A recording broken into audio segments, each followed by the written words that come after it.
esforzar por explicar a la gente que sé lo que tenemos que hacer para crear empleo, que lo sé y que tengo las propuestas para hacerlo y que tenemos un margen, que no estamos como estábamos hace 2 años, que estamos mejor. Buenas tardes y bienvenidos. Ya han oído al vicepresidente primero del Gobierno y candidato socialista a la presidencia. Estamos mejor que hace 2 años y asegura conocer la receta para solucionar el problema del paro. Precisamente esta semana se inauguraba con los datos del mes de junio y según cifras oficiales, el desempleo desciende un 1,6% respecto a mayo, pero sin el efecto de calendario, el dato desestacionalizado suba 31.000 parados más y casi 50.000 cotizantes menos. Y si tenemos en cuenta los informes de previsiones de economía, decir que estamos mejor es mucho decir. Los datos oficiales auguran un estancamiento de la economía española en el segundo semestre del año y no hay fórmulas de momento que predigan cambios inmediatos. Persisten las voces que exigen adelanto electoral, se habla de otoño, pero sin confirmaciones, mientras seguimos pendientes de las consecuencias que el rescate de Grecia pueda tener en Europa y para el euro. Y tras la rebaja de calificación de Portugal, tememos un segundo rescate para el país luso. Y cruzamos los dedos para que el sistema financiero español celebre la salud de la que tanto presumía el presidente del Gobierno hace solo algunos meses en los próximos test de estrés a la banca. De todo esto hablaremos después con nuestros expertos. Antes vamos a conocer otras cifras que nos ha dejado la semana.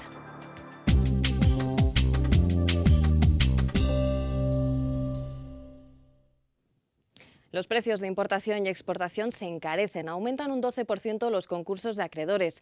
Las familias se recuperan un poco ya que disminuye la deuda de los hogares. El stock de viviendas se reduce ligerísimamente por primera vez en 5 años.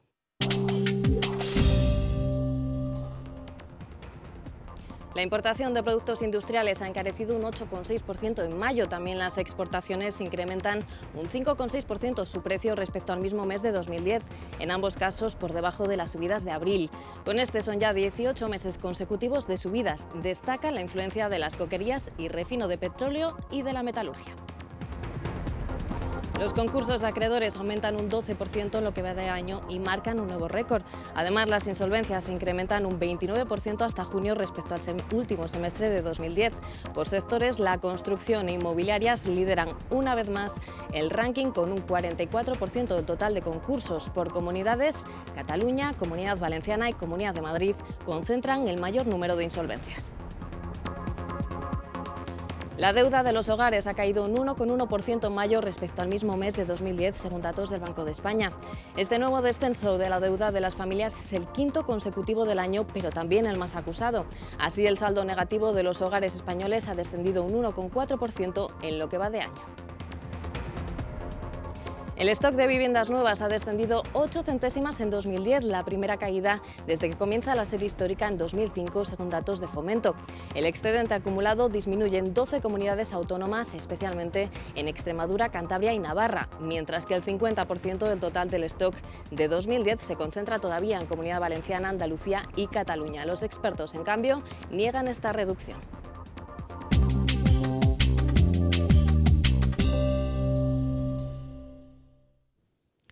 Aunque se reduce, el paro sigue siendo la principal preocupación de los españoles, según el CIS, y no es para menos. Según datos del Ministerio de Trabajo, el desempleo ha caído un 6,2%, un 1,6% respecto a mayo, hasta los 4.120.000 desempleados, y registra así la tercera caída desde diciembre. Sin embargo, en términos interanuales, el paro ha aumentado un 3,5% desde junio de 2010.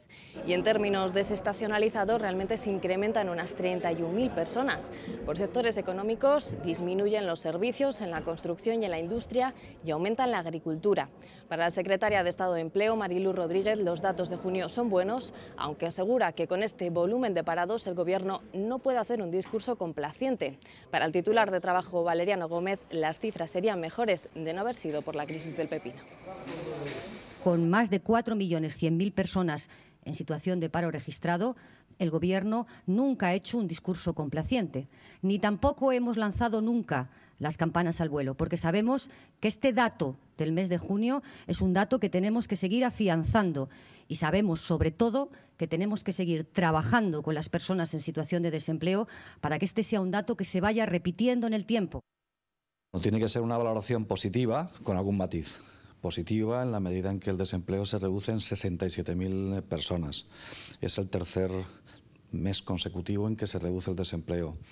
Conjuntamente es una reducción en los últimos 3 meses de más de 200.000 personas. El matiz está en el comportamiento del sector agrario, muy afectado por la crisis de la huerta española, del pepino primero, pero después de toda la huerta española.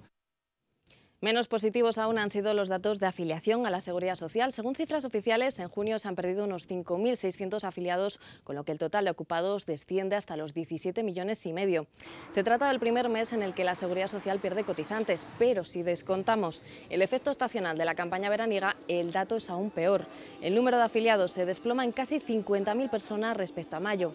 Para el secretario de Estado, Octavio Granado, este dato es propio de un mes de transición como junio y ha culpado también a la crisis del pepino. Si algo cabría decir del mes de junio de este año, lo que toca a la afiliación de la Seguridad Social, es el impacto muy específico, coyuntural, y esperamos que quede muy aislado de la crisis del pepino como indicador claro de pérdida de empleos en el sector agroalimentario. En cualquier caso, podemos estar tranquilos ante el problema del paro, ya que el vicepresidente del Gobierno dice conocer las claves para salir de la crisis. Así lo ha anunciado al menos este fin de semana Alfredo Pérez Rubalcaba, unas propuestas que, según parece, se reserva para su candidatura al Gobierno. Me voy a esforzar por explicar a la gente que sé lo que tenemos que hacer para crear empleo, que lo sé y que tengo las propuestas para hacerlo.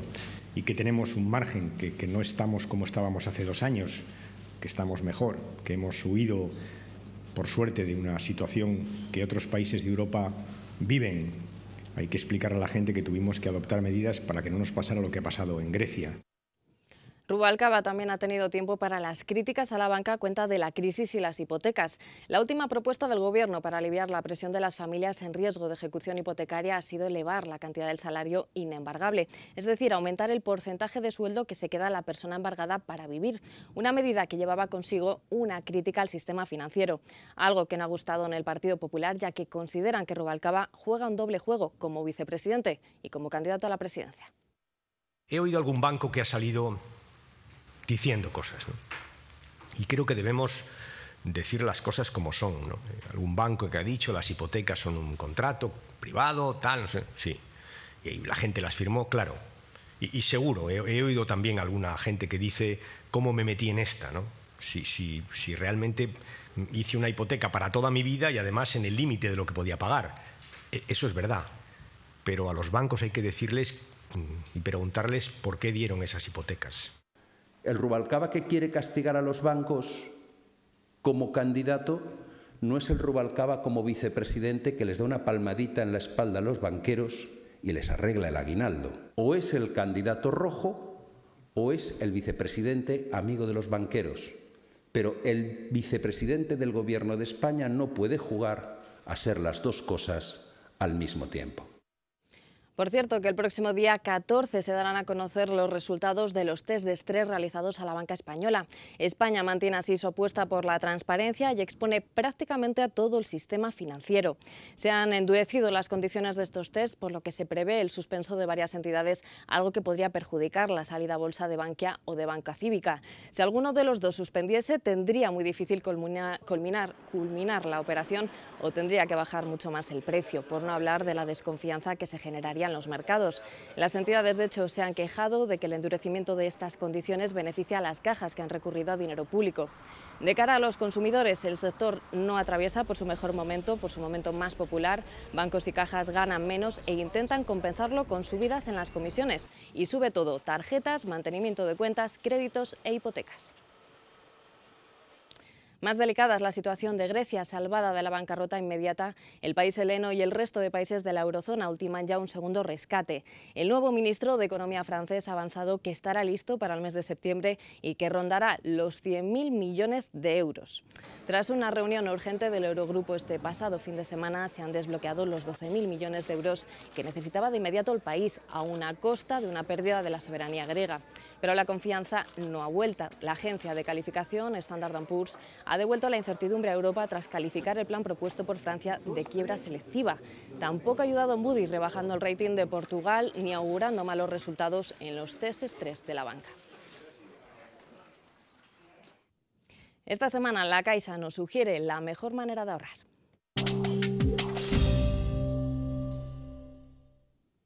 Los depósitos de la Caixa son el mejor en el modo más sencillo de seguro de invertir sus ahorros.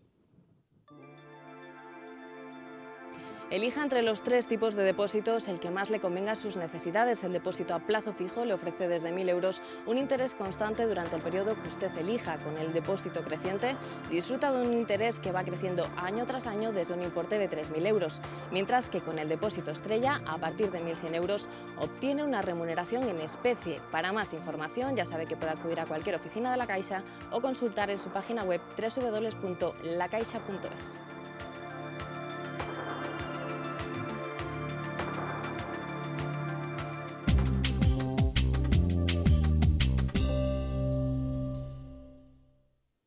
Y dejamos atrás la información para adentrarnos en el análisis esta semana con Yolanda Gómez, bienvenida. Hola, buenas tardes. Y con Carlos Cuesta.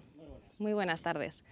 Vamos a empezar, pues yo creo que por lo primordial, por lo que nos dice el CIS que más preocupa a los españoles, que es el paro. ¿Qué valoración hacéis de este mes de junio, que parece que el Gobierno ha querido ser más prudente? Pero bueno, me sorprende que sea prudente precisamente ahora. No se han enterado los ciudadanos, porque si han escuchado a Rubalcaba no hay nada de lo que preocuparse. Él tiene la respuesta inmediata para todo, o sea que todo el mundo tranquilo, no pasa nada. Pero vamos, yo las explicaciones, ya terminar de escuchar a los responsables de trabajo es lo que más deprime, porque que hubiese una explicación política por parte de un candidato, que es el señor Rubalcaba, diciendo que este dato es bueno y tal, pues bueno, lo podríamos entender. Que los responsables de trabajo, que saben perfectamente cuál es la tendencia y que saben que el dato que se ha presentado, uno, está marcando una tendencia lamentable de destrucción de más de 50.000 puestos de cotizante por mes, que está mostrando eso en medio de que éramos los principales receptores del turismo en un momento ultra convulso en todos los países que nos hacen competencia, y que además saber perfectamente que el 95% de esa contratación era temporal, es decir, que no va a quedar nada pasados 2-3 meses, escucharles a ellos decir que es alentador y que hay que verlo como un dato positivo con matices, es lo que deprime, porque te sacas la conclusión de que no piensan hacer absolutamente nada, claro. Hombre, yo sí querría, no sé si meter un poquito de esperanza, pero es verdad que al ser 3 puntos, vamos, no sé si es esperanzador, pero o sea, yo creo que a veces los propios periodistas o incluso los ciudadanos, ¿no?, estamos un poco deprimidos por lo que ocurre alrededor, y cada vez que sale un dato dices, bueno, es verdad que es el tercer mes consecutivo que baja el paro, pero la que nos espera. Pero bueno, yo creo que hay que decirlo, ¿no?, que a veces corremos el riesgo de tratar de ocultar lo que es el dato positivo. Pues sí, oiga, pues ha bajado 3 meses seguidos el paro. Sí, disfrutemos el momento, pero es un momento, es verdad. A mí me parece preocupante de estos datos, los datos de la Seguridad Social, efectivamente, que estamos destruyendo el empleo. Y me parece preocupante pues el hecho del turismo, ¿no? Comentaba Carlos que es verdad que España se está beneficiando de lo que está ocurriendo, de lo que ha ocurrido en el norte de África, que están viniendo más turistas extranjeros, nos estamos beneficiando de que la recuperación europea está siendo efectivamente más fuerte. Nuestros principales clientes, digamos, del sector turístico, alemanes e ingleses, están mejor, entonces están viniendo más, pero cuidado, o sea, si incluso con esa mejora circunstancial, claro, en buena parte, aún así estamos como estamos, ¿qué podemos esperar de lo que viene después? Pero bueno, no ocultemos que efectivamente hacía mucho que no veíamos 3 meses consecutivos de caída y una bajada del paro. Celebrémoslo, pero luego veamos lo que ocurre. Luego, y no seamos a mí hay una cosa que me alerta muchísimo, ¿no?, que es cuando ves a un responsable de un área hablar de la responsabilidad de otro ministerio, empiezas a temblar. Porque si alguien en el Ministerio de Trabajo, es decir, el señor Valeriano Gómez, tuviese alguna esperanza en que la última pseudo-reformilla de la negociación colectiva fuese a producir un incremento del empleo, no estaría hablando de castigar a través de impuestos, que ni siquiera es su competencia, que es del Ministerio de Hacienda, a los banqueros. Entonces, esta especie de pase de pelota a lo que te huele es, oye, no solamente es que sepan que en estos momentos la tendencia que se está marcando es una mala tendencia, no, es que saben que la posterior va a ser peor. Y empiezan a echar la pelota a campos distintos. Yo se la paso al de Hacienda, el de Hacienda que se lo pase al Banco de España, el Banco de España que se lo pase a Economía, y claro, la sensación que tienes es de una desconfianza general, ¿no? Yo creo que estos mensajes que están lanzando ya no es solo porque me quiero quitar de en medio lo que va a pasar en el futuro, o sea, lo que están lanzando es que tenemos las elecciones a la vuelta de la esquina. Antes o después, saben que los ciudadanos están muy enfadados con la política económica del Gobierno y lo que quieren un poco es desmarcarse de esa política económica y decir, ahora yo, como decía el señor Rubalcaba, que es para reírse, ¿no? Vamos, si no fuera tan triste la situación creada, no sé si es para reírse o para echar a llorar, ¿no? O sea, que este señor que lleva en el Gobierno 8 años, que te diga que él tiene ahora las recetas para crear empleo, ¿no? Y para acabar con o reducir el paro, o sea, en fin. De hecho, son unas declaraciones que han indignado mucho, bueno, en general, también por supuesto al Partido Popular, y me parece que tenemos las declaraciones de María Dolores de Cospedal valorando estas declaraciones de Rubalcaba. Si podemos, vamos a verlo. En algún sitio tiene que estar la trampa, o no se quiso ayudar a España a salir de la crisis antes, o no se hizo lo que se tenía que hacer, o quien dice hoy que tiene recetas es que en el fondo no las tiene, porque sería casi delictivo tener la solución para luchar contra el paro, como dice el candidato socialista, y no haberla aplicado. ¿No tiene las recetas o realmente se las está guardando para...? Es una tomadura de pelo. Bueno, es que las recetas de Rubalcaba a mí miedo me dan. O sea, el otro día decía que, claro, ha trabajado con Zapatero, que no son la misma persona. Entonces, pero vamos a ver, es que las recetas de este gobierno han sido unas y las contrarias. O sea, en su día, las recetas de este gobierno era cambiar las aceras de medio de todos los pueblos de España, porque así vamos a crear mucho empleo. Y vimos que a los 3 meses, o sea, que eso nos permitió bajar el paro, a lo mejor menos incluso que lo que lo estamos bajando en estos 3 meses. O sea, conseguimos 3 meses allá por el año 2009 de reducción ligerísima del paro, y luego aquello se desbordó. O sea, esas son las recetas, y eso es lo que yo me temo, ¿no? Que estas recetas del señor Rubalcaba y el... digamos, el matiz, no sé si el matiz o las riendas que están tomando ahora, el matiz o el canal, ¿no?, que está tomando ahora la política, no sé si la política económica, pero al menos hacia donde quieren dirigirnos, es que es muy peligroso. O sea, solo lo que están diciendo puede llevarnos a que todos los mercados nos vuelvan a poner otra vez, puedan volver a poner a España en el punto de mira, porque son unas declaraciones tan demagógicas. O sea, lo único que quieren es conseguir que sus votantes, o sea, tratar de recuperar, contábamos nosotros una vez el otro día, ¿no?, tratar de recuperar un poco la odio obrero del Partido Socialista. Sí, pero con ese... después de lo que hemos hecho... ¿Quién lo está haciendo? Claro, después de lo que hemos hecho. Los del Fondo de Adquisición de Activos Financieros, los de los 2 FROFs, los de no os preocupéis que yo os daré vivienda protegida cuando veáis que no podéis colocar la vivienda libre. O sea, son esos mismos los que ahora intentan recuperar ese odio obrero. Pero es que tratar de recuperar eso en este momento, o sea, primero no lo van a recuperar, porque, o sea, ni van a poner las medidas encima de la mesa, pueden ser una promesa a largo plazo que probablemente nunca llegue a cumplirse, pero está poniendo al final en peligro a la propia España, porque no es eso lo que nos está diciendo todos los organismos internacionales que hagamos. Hoy tú comentabas lo de que es el peor mensaje. Hoy mismo estamos ya rozando los 270 puntos otra vez de diferencial. Es que acabamos de anunciar hace una semana que Grecia saca adelante su plan, que toma las medidas que tiene que tomar, y habíamos bajado hasta 230 y pico, 240. Y hemos tardado 3-4 días en volver a recuperar los 270. Algo pasa. Vamos a dejar el debate aquí por un momento, nos vamos a publicidad, pero regresamos enseguida.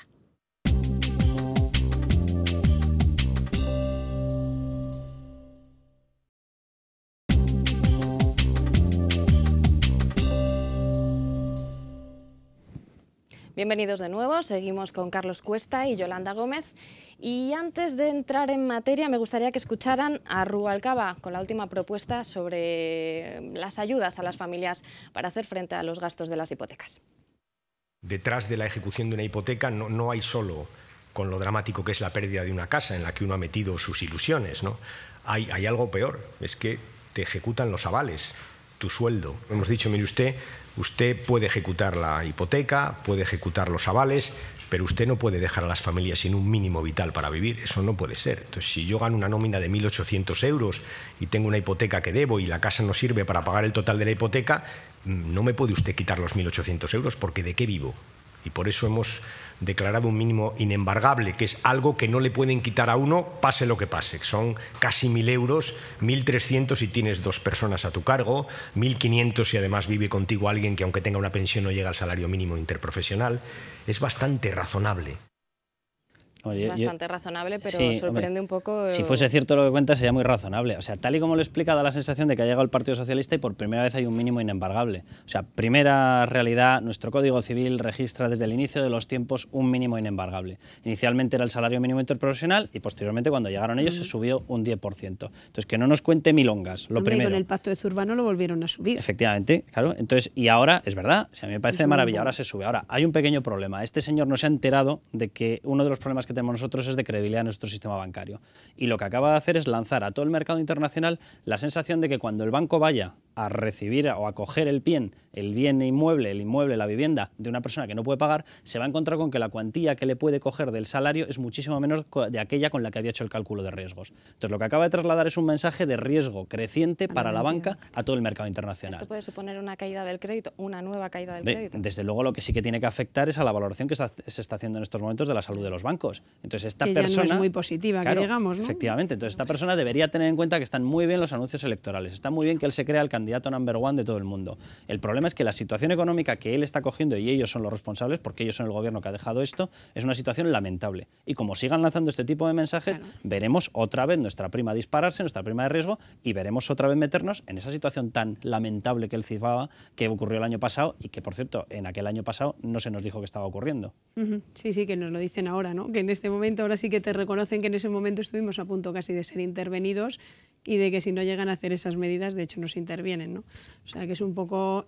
O sea, a mí me da la impresión de que todo esto son medidas totalmente electorales. O sea, yo cuando el viernes pasado me salen con el tema del ICO, que va a pagar la deuda a los ayuntamientos, dices, pero vamos a ver, o sea, 8 años después, yo recuerdo, en este mismo plató estuvimos comentando cuando se dieron los 8.000 millones a los ayuntamientos para cambiar aceras y para tirar el dinero al final, decir, pero vamos a ver, ¿y por qué no se hace que con ese dinero los ayuntamientos puedan pagar las deudas que tienen con sus proveedores y le dan más aire a esas pequeñas empresas para que puedan sobrevivir? O sea, eso se nos ocurre hoy en vísperas de unas elecciones y además se nos ocurre en un momento en que hacemos eso y que paralizamos todo lo demás, porque ¿dónde está? O sea, al final la reforma de la negociación colectiva por ahí está pululando, no se sabe dónde, metiendo además lo que nos dice CiU o lo que nos dice el PNV, o sea, para tratar de conseguir sus apoyos. La reforma laboral se ha quedado también un poco en el limbo sin llegar a donde teníamos que llegar. Teníamos de horarios comerciales que estuvo vendiendo el presidente del gobierno, más liberalización comercial, como eso no sienta bien a nuestros socios, como no sienta bien a las comunidades, en vísperas de no vamos a hacer, ahí lo dejamos parado. Teníamos una liberalización de servicios profesionales, en teoría, que nos está exigiendo Europa y ahí está en un cajón del Ministerio de Economía. O sea, todo lo que es polémico, o sea, cuando el señor Zapatero nos decía, no, yo tengo que agotar la legislatura para hacer las reformas que necesita España, no. O sea, tengo que agotar la legislatura para hacer estos anuncios, que no es lo que necesita España, que es verdad que te pueden hacer ganar 4 votos, porque a todos nos encanta que nos digan, es que estos banqueros están ganando un dineral y a mí me están bajando el sueldo, métete con ellos, castígales. Esos son los problemas que tiene España en este momento. Con eso se crea empleo. Con eso, o sea, cuando aquí se estaba creando empleo, a mí me estaban subiendo el sueldo, todo el mundo tenía trabajo, se podía ir de vacaciones, se podía comprar su casa, a nadie le importaba si el banquero ganaba más, menos o tal. Lo que tienes que hacer es crear empleo, lo que tienes que hacer es que todo el mundo pueda mejorar su vida y entonces a partir de ahí pues ya te pones a regular. Efectivamente regulemos para que la crisis no estalle, me parece estupendo, pero o sea, eso no son las soluciones que necesita ahora España, ¿no? O sea, esto es un parche, o sea, el origen, el pinchazo, que no es solucionable con un parche, sino que es poner una rueda, se llama empleo. Claro. Entonces ellos siguen sin hacer ni una sola medida que vaya al empleo. O sea, aquí la solución es crear empleo. Pero claro, ¿cómo van a hacer eso? Si este año, por ejemplo, en emisión bruta de deuda tenemos 192.000 millones. Y el verdadero origen de toda esta historia, que ellos nunca jamás lo dirán, es la absorción que ha hecho de la financiación que tenía que haber ido a las familias para consumir y a las empresas para haber podido mantener a las plantillas o incluso haber contratado a más gente, la ha absorbido San Estado porque él quería gastar todo. Porque quería hacer los planes ES, porque quería prometer más pensiones, porque quería prometer más contratación pública, ya metió a 300.000 empleados públicos, porque quería seguir regando de financiación a las comunidades autónomas con 11.000 millones un año, 10.248 el siguiente, etcétera, etcétera, etcétera, ministerios por todas partes. Hasta que eso no se acabe, no crearemos empleo. Y todos estos parches de no, yo a la persona que ha caído en desempleo, que está en el paro, ahora le voy a decir que no le pague al banco. Mire, si esa persona no quiere no pagar al banco, esa persona lo que quiere pagar. Es tener trabajo para poder pagar al banco. Y lo que necesita es empleo. Que me embarguen más o menos, lo que quiero es tener un puesto de trabajo que me permita saldar mi hipoteca, ¿no? Ese es el problema y eso yo creo que es lo que se está ocultando, ¿no? Vamos a medidas populistas que no van a servir para nada. De verdad tengo la duda de si realmente el movimiento 15M ha crecido tanto y se ha hecho con tanto peso como para que empiece a preocupar a los políticos y empiezan a incorporar este tipo de medidas que no dejan de ser populistas, porque luego, por otra parte, en Senado y en Congreso, la votación para la dación en pago se ha caído por los votos de los socialistas, por lo que me parece un poco contradictorio estar buscando soluciones por un lado y por otro, y luego decir, bueno, ya esperaremos a ver qué dice la subcomisión en el Congreso, que ya encontrará la solución. Vamos a ver, que nadie se engañe, o sea, esto es de cara a la galería, o sea, ahora no pueden hacer una dación en pago, pero vamos a ver, ¿de qué estamos hablando? Y menos con efectos retroactivos. O sea, la consecuencia de eso es que al final el que vaya a pedir un crédito no le van a dar una hipoteca a nadie, y si te la dan, te la van a dar a un tipo de interés enorme, porque tú estás asumiendo mucho más riesgo. Entonces, o sea, es que la segunda parte de eso no te la cuentan, ¿no? Y fíjate, Yolanda, y en un mercado que todo el mundo está descontando que va a caer más, lo primero que ocurriría es que los pactos que se están alcanzando entre la persona que no puede pagar la cuota va al banco y dice, mire, yo tengo un problema para pagar. Y el banco ahora que lo está haciendo dice, bueno, vamos a ver qué podemos hacer. Yo te concedo una línea de crédito, vamos a ver si tú no sé qué. Automáticamente en ese momento los bancos no dirían eso. Tirarían de previsión y dirían, espérate que el año que viene baja un 15% la vivienda. Quítale la vivienda inmediatamente. Porque si de veras yo me tengo que quedar con la vivienda y no puedo cobrar el resto, quítale la vivienda inmediatamente. Y la subastamos a toda velocidad. Porque el año que viene valdrá menos y no me voy a estar aquí esperando, no voy a correr el riesgo de ver cómo cae el valor patrimonial del bien que ha sido utilizado como garantía de la hipoteca. Entonces estamos hablando de unas cosas tan delicadas que ver a este personaje es que eso no se dan salir cuenta. y decir O sea, es verdad que tú lo haces para tratar de ganar votos y convencer a tu electorado de que no, de que ya vuelves a lo tuyo, pero es que de verdad que al final son barbaridades, o sea, son cosas que tú las escuchas y dices, bueno, pues oye, lleva razón, que se meta, que le suban los impuestos a los banqueros, o vale, que nadie pague, que no paguen su hipoteca, que le entreguen la casa y ya está, pero es que eso tiene unas consecuencias, y unas consecuencias que al final vamos a pagar todos, ¿no? Mira, de hecho vamos a escuchar las declaraciones de Valeriano Gómez el lunes, haciendo esa propuesta de impuesto para los banqueros, y así luego me comentáis qué viabilidad puede tener esto. Vamos a escuchar al ministro de Trabajo. La imposición de tipos fiscales especialmente aumentados para este tipo de retribuciones. A partir de un nivel que se considere máximo, esos salarios deberían tener una gravación fiscal mayor. Y ahí yo creo que sí el Estado puede pensar, y de hecho hay países que están pensando en la posibilidad de introducir ese tipo de gravámenes especiales para las muy altas retribuciones, ¿no? Bueno, Joan Rosell calificó estas declaraciones de ocurrencias. No sé qué pensáis. Que son ocurrencias del ministro de Trabajo, que igual dan vértigo, pero... No. Pero además es que no es la primera vez que nos lo dicen. O sea, es que hace solo un año empezamos, no sé si os acordáis, cuando nos subieron a todos el IVA, cuando congelaron las pensiones y recortaron el sueldo a los funcionarios para compensar. Pues el señor Zapatero se le ocurrió sobre la marcha, y además el Ministerio de Economía no tenía ni idea y tuvo que inventarse ahí una formulita, decir que iban a subir los impuestos a los ricos. O sea, de eso estamos hablando de hace un año. ¿Qué ocurrió con eso? Que efectivamente al final subieron el IRPF para las rentas altas, y lo subieron, y en algunas comunidades autónomas incluso llega al 49%, que dice este señor, es que van a pagar más. De todas maneras, o sea, es que veamos de lo que estamos hablando. Es que ahora mismo estamos hablando de que a partir de determinadas rentas no demasiado elevadas, o sea, ahora mismo en España a partir de un 50.000 euros todo lo que ganas paga un 43%, o sea, y llega a un nivel que es casi el 50% en algunas comunidades autónomas. Que alguien tenga que pagar el 50% de lo que gana Hacienda, ya vale, ¿eh? Ya vale.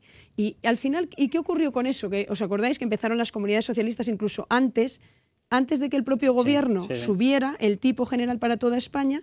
Pues salieron algunas comunidades como Andalucía, Cataluña, no sé si Asturias, creo, o sea, hubo varias comunidades que ellos empezaron a subir. ¿Qué ocurrió con eso? Que luego nos contaron a los medios de comunicación muchos asesores fiscales, que en las grandes empresas donde los ejecutivos pueden cambiar fácilmente su domicilio fiscal, porque a lo mejor tienen sede en Barcelona y tienen sede en Madrid, lo que se estaba haciendo era trasladar el domicilio del ejecutivo a Madrid para pagar aquí y no allí. ¿Cuál es la consecuencia al final? Que hay una deslocalización, que al final el que sale perdiendo es quien pone esos impuestos tan elevados. Vamos a ver, o sea, subir impuestos así a lo bruto es que primero no es nuevo, o sea, se les ocurre cada vez que quieren contentar de alguna manera, digamos, al sufrido contribuyente, que al final es el que lo está pagando, el que estamos pagando todo, se les ocurre que a partir de no sé qué vamos a subirle los impuestos a los ricos. Primero, recaudas nada y menos. Segundo, provocas una deslocalización, porque las empresas que puedan, o sea, aquí han estado jugando, hemos visto en España lo que ha ocurrido, que se ha jugado con deslocalizaciones entre comunidades autónomas, que al final a Madrid le ha venido estupendamente, porque va a recaudar más,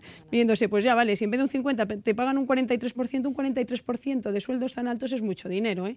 Y al final le va a venir muy bien, pero es que lo que podemos provocar es que incluso los grandes ejecutivos, tampoco de empresas multinacionales, en lugar de fijar sus domicilios en España, los fijen en otros países europeos. Sí, o sea, a no puedes hacer eso, no puedes. O sea, lo único que haces es, además, o sea, la imagen que das, o sea, un inversor, una empresa que va a fijar aquí sus sedes, dice, vamos a ver, aquí cuánto me cobran, aunque luego sea un 50% solo por una parte pequeña, pero solo la imagen que das de que en España, en todas las estadísticas sale que tienes un tipo marginal del IRPF hasta no sé qué, eso lo que hace es que te deslocaliza inversiones, no vienen aquí. En la banda altísima de los países de la OCDE, con lo cual el mensaje que estamos lanzando es no venga aquí usted con su empresa porque según entre le vamos a crujir a impuestos y ya verá qué fino se queda. Claro, luego además muchas de estas personas de las que él alude, aquí hay dos capas. El que tiene montada una estructura societaria y se está escapando y no está pagando, a los cuales esto no le va a afectar, que cuestión que no dice, porque habría que recordarle a Valeriano Gómez, él estaba de secretario de Empleo en el año 2005 cuando este sacrosanto gobierno decidió dar una amnistía fiscal para las sociedades de inversión, donde estaban todos esos banqueros de los que él habla, más todo el resto de ricos, como les gusta a ellos llamarles. Estaban ahí y ellos decidieron perdonarle las actas fiscales. ¿Qué memoria más extraña tiene esta gente? Pero luego tienes el segundo bloque, asalariados de rentas, que lo que son es asalariados, que son personas muy valoradas en la empresa y que muchas veces son fichajes. Si la empresa tiene que cobrarles más impuesto, tiene dos opciones. O se lo cobra él y corre el riesgo de que se marche a otra empresa, o le sigue pagando en neto lo mismo. A ver si adivinamos quiénes de la empresa pagan, por lo tanto, la subida fiscal. Todo el resto de personas a los que o se les recorta el sueldo, o se les quita un cheque de comida, o se les quita el costeo de los transportes, del autobús, de los taxis, etc. Dicho esto, entonces, son una sarta de barbaridades y luego yo iría ya a la cuestión técnica. Es que cuando plantea Valeriano Gómez inicialmente esta historia, habla del sueldo de los banqueros. No puede ser. Es literalmente inconstitucional. Pero es que estamos hablando de que ministros de ramas económicas no se han mirado a la legislación básica de la Carta Magna en materia de impuestos. Tú no puedes gravarle a un banquero porque ahora me fastidia y voy a hacer una campaña electoral. Que no, podrás gravar por rentas, pero eso se llama entonces una subida del IRPF y tienes que tramitar una ley exprofeso, tienes que anunciar cómo lo vas a hacer. O sea, es que de todas maneras, a mí me parece de verdad que nos están tomando el pelo, porque por un lado están diciendo eso y por otro lado no le hemos dado ayuditas a los banqueros durante todo este tiempo. O sea, todas estas cajas que estaban en apuros, ¿por qué no has permitido que los gestores de esas cajas que lo habían hecho mal pues los quitas del medio? Claro. Oiga, usted, si usted lo ha hecho mal, pues deje caer a la caja y cárguesela y los gestores fuera. No, a estos señores yo los he ido manteniendo, Joder, es que no se puede decir una cosa y la contraria, ¿no? O sea, ahora mismo cuando salió la nueva regulación financiera, que lo que han hecho es aumentar las exigencias de solvencia, había muchas voces en España que decían, pero vamos a ver, lo que tienes que hacer es aflorar todos los activos malos que tienes, o sea, decir todo lo que está mal y a partir de ahí pues ya pones la solvencia que sea, pero di todo lo que está mal. No. O sea, ellos, ¿por qué en lugar de eso decimos, no, aumentamos la solvencia, que se capitalicen más, pero no sabemos lo que hay mal o lo que hay bueno? Porque eran los propios banqueros los que les estaban diciendo, oye, no me hagas aflorar ahora no sé cuánto suelo que tengo porque me hundo. Espérate a ver si en 2, 3, 4 años esto sube y yo me voy. O sea, yo voy mejorando esto. Pues no, a lo mejor lo que tenía que haber hecho este gobierno y no lo ha hecho durante todo este tiempo, es decir, vamos a ver, los bancos que lo han hecho mal, pues mire usted, si tiene que caer, pues caiga, metemos el dinero que sea necesario para sanear, pero lo primero fuera todos los gestores que lo han hecho mal. Y efectivamente, un banco que se está llevando dinero público, pues efectivamente ahí controla el dinero que cobran los directivos. Eso desde luego. O sea, a mí me parece lógico y natural que lo estamos pagando nosotros. Claro, ese sueldo lo pagamos quienes lo rescatamos. Claro. Ahora a mí, la gente que piense el escenario electoral que tenemos delante, porque hay una ley de presupuestos y hay una ley de presupuestos donde esta gente puede intentar colar una prebenda electoral de este estilo. Entonces, si tenemos la suerte que hay un adelanto electoral, esta gente no tendrá a su alcance ni un periodo legislativo para poder tramitar una subida de impuestos corriendo con la que contentar a sus capas de siempre, ni podrá hacerlo en la ley de presupuestos. Como se arrastre el periodo electoral hasta marzo, cuidado, porque la tentación de presentarse a unas elecciones diciendo yo vuelvo a ser el gran Rubalcaba, el proletario, el guerrero obrero, pues la van a tener. Y la forma de hacerlo, ¿cuál es? Coger, y todos lo sabemos, Yolanda, si lo hemos hablado 800 veces y en las ruedas de prensa ellos lo comentan. Dicen, no, es que renta alta puede ser considerada a partir de 40 y pico mil euros. Mire, pero no acordáis el año pasado en Extremadura eran 80.000 euros, pero lo que decías tú, 80.000 euros de los asalariados con nóminas, señores. O sea, al final, un empresario que está recibiendo rentas de no sé qué, o que tiene una sociedad o qué tal, no te va a declarar los 80.000 euros. Claro. O sea, los únicos que te lo declaran son los que tienen una nómina. O sea, al final vas a castigar al profesional, al ejecutivo, pero al que tiene nómina, no a todos los demás, ¿no? Como siempre. Si os parece, vamos a escuchar las declaraciones del ministro hoy, que se mostraba muy indignado y que ya extrapolaba esos impuestos, efectivamente, esos impuestos de la banca ya al mundo empresarial.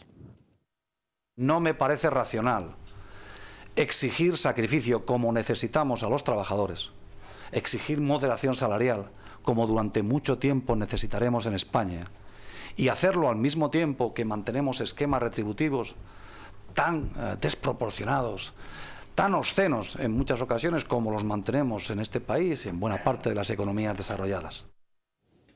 Nada, y ya está, y se queda tan ancho. Y es que de verdad son cosas, si hemos llegado a esta situación es porque quienes estaban al frente del gobierno han realizado la política más desastrosa del planeta. Entonces, si de veras hay que hacer un esfuerzo, ustedes métanse con lo que quieran planificando un sistema fiscal, pero planificándolo con seriedad, no a golpe de idea electoral. Pero lo primero, ustedes son los responsables. Empiecen por meter cintura en las 3000 y pico sociedades que pueden hacerlo perfectamente, que tienen las comunidades autónomas, de sociedades que nadie sabemos a qué se dedican, o en las 1000 y pico adicionales que tiene el Estado. Y luego ya hablamos de los ciudadanos. Pero primero empiecen por meter mano en su cosa. Luego ya hablamos yo estoy de acuerdo que se indignen, pero que tomen medidas, ¿no? Hombre, y es verdad que si se nos exigen sacrificios, que se exigen a todos, pues lo que decimos, llevamos 8 años, igual que se nos está hablando de que las empresas se puedan descolgar del convenio, que el convenio es al final un acuerdo firmado con los trabajadores, pues yo no les he oído a nadie del gobierno decir, oye, que las empresas se puedan descolgar también de los blindajes de los directivos. ¿A que eso no se les ocurre y no se atreven? Pero lanzar aquí historias contra los banqueros y contra no sé quién en época electoral, eso está estupendo porque nos gana muchos votos, pero bueno, hagamos las leyes